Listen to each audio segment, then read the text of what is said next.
Review যারাই দিবে তারা মন করা রিভিউ দিবে, ফুল সিনেমা শেষ হতে হবে। কথা হচ্ছে হিরো আলম, সে তো হলো মলমের মতো একজন আলম, তাই না? এই মলম আর আলমকে নিয়ে কি আপনি শাকিব খানের সাথে তুলনা দিতে পারবেন? শাকিব খান ইজ সুপারস্টার বা গ্লোবাল মেগাস্টার হিসেবে আমরা তাকে জানি। এই গ্লোবাল মেগাস্টারের সাথে তো আর হিরো আলমের তুলনা আসবে না। হিরো আলম হিরো আলমের জায়গায়, আর হিরো আলম কি সিনেমার হিরো নাকি? নিজে প্রডিউস করছে 2-3টা, ওগুলো চলেই নেয়। এর সাথে যদি আপনি শাকিব খানকে কম্পেয়ার করেন তাহলে আপনি সিনেমাই বুঝেন না।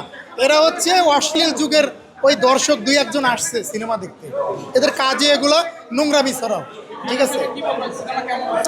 সিনেমা অর্ধেকটা যা দেখা গেল, মোটামুটি অর্ধেকে এখনো গল্পটা আপনাকে গল্পের ভিতরে ধরে রাখতেছে, ঠিক আছে? আপনাকে এখনো সিনেমার ভিতরে ধরে রাখতেছে।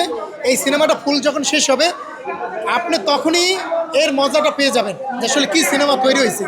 আপনার ফুল সিনেমা শেষ হোক, আপনার রিভিউ নিলেই মজা পাবেন যে আসলে দর্শক কী পেল। আমি 100% শিওর শাকিব খানের প্রিন্স সিনেমা এ যাবৎকালের অন্য সিনেমার থেকে বেস্ট হবে। আচ্ছা ভাই একটা কথা কই, হিরোর ফ্যান, হিরো আলমের ফ্যান গো কি শাকিব খানের ফ্যান গো শাকিব খানের মুভি ভালো লাগবে? লাগবে না। ওরা হিরো আলমের ফ্যান, ওগো হিরো আলমের মুভি ভালো লাগবে।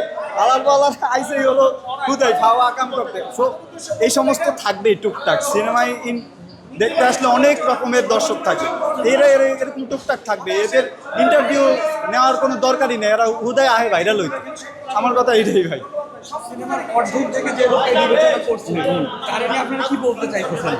একটা সিনেমা পুরোপুরি না দেখে সেটার কথা বলা আসলে ঠিক না, কারণ সিনেমার গল্প শুরু হয় হাফ টাইমের পরের থেকে। ধৈর্য রাখে পরিচালক, পুরো মুভিটা শেষ হওয়ার আগে পরিচালক ধৈর্য রাখার চেষ্টা করে যে গল্পটা একবারে হাফ টাইমের পর আসল কাহিনী শুরু হয়।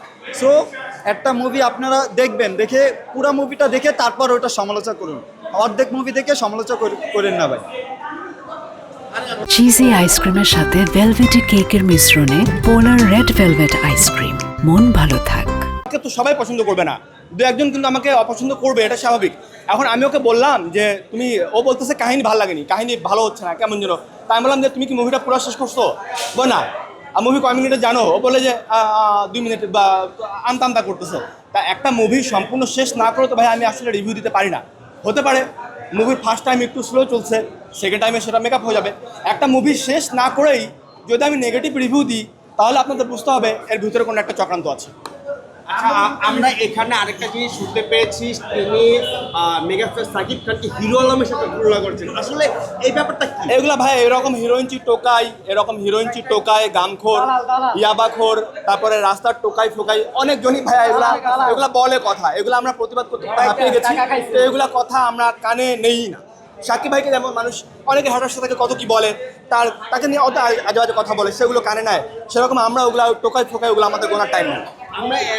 আমরা দেখেছি বাকবিতন্ডার সময় যখন আপনারা এই প্রশ্নটা উঠিয়েছেন যে তিনি হিরো আলমকে সাকিব খানের সাথে তুলনা করেছেন, তখন তিনি কিন্তু এটা অস্বীকার করেছেন এবং তিনি এই প্রশ্নটা এড়িয়ে গেছেন। এই ব্যাপারটা কি, তিনি কি তাহলে বিভ্রান্ত ছড়াচ্ছেন? ওই যে বিভ্রান্ত, অবশ্যই এগুলো বিভ্রান্ত ছড়াচ্ছে। 2-1 দালাল, এগুলো পেড দালাল থাকে, বুঝছেন? পেড দালাল থাকে, এদেরকে 150 টাকা ধরিয়ে দেয়, দিয়ে যে বলে তোরা এগুলা রিমার ছড়াবি। এটা কারা আসলে? আছে না, এখন কি বলবো, আমাকে নাম বলতেছেন। আজকে এত সুন্দর একটা দিনে আমি ওগুলা নাম বলে আমার নিজের মুখটা নষ্ট করতে যাচ্ছি না ভাইয়া। আমরা প্রিন্সের সাথে আছি, তার পিছনে লাগার মতো অনেক লোক আছে যেটা বলার বাইরে না। এখন এই যে কিছু মানুষ বিভ্রান্ত ছড়াচ্ছে ছবি নিয়ে, অর্ধেক আপনার ফুল স্টোরি না দেখে এই যে বিভ্রান্ত ছড়াচ্ছে, তাদের উদ্দেশ্যে কি বলতে চান?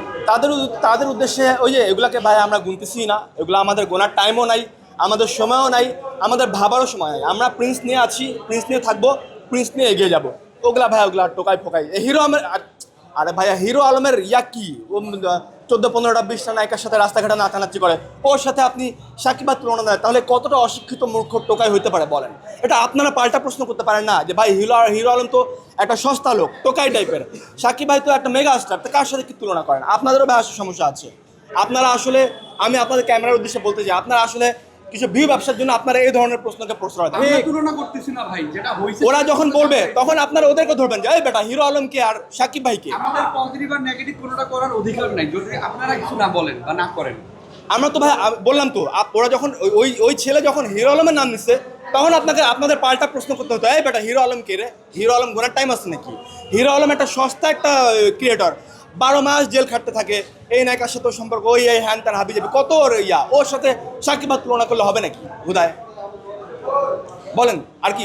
আর সুদীপ ভাই, এখন মেন বিষয় যেটা হচ্ছে এই যে বিভ্রান্ত ছড়াচ্ছে লোকজনদের মাঝে, মিডিয়ার কাছে বিভ্রান্ত করছে ছবি নিয়ে, কাহিনী নিয়ে, এটা নিয়ে, এই যে বিভ্রান্ত, এটাকে কতটুকু এগুলো ভাইয়া আমি তো বললামই, অ্যাজ এ সাকিবিয়ান ডাইহার্ট ফ্যান হিসেবে এইসব এই টাইপের ব্যাপারগুলো আমরা আজকে নতুন ফেস করছি না। ওই তুফান মুভি যখন ফার্স্ট লুক এসেছিল মানুষ বলেছিল এনিমেলের কপি, প্রিয়তমা যখন সাকিবার ফার্স্ট লুক এসেছিল মানুষ বলে সালমান খানের কপি।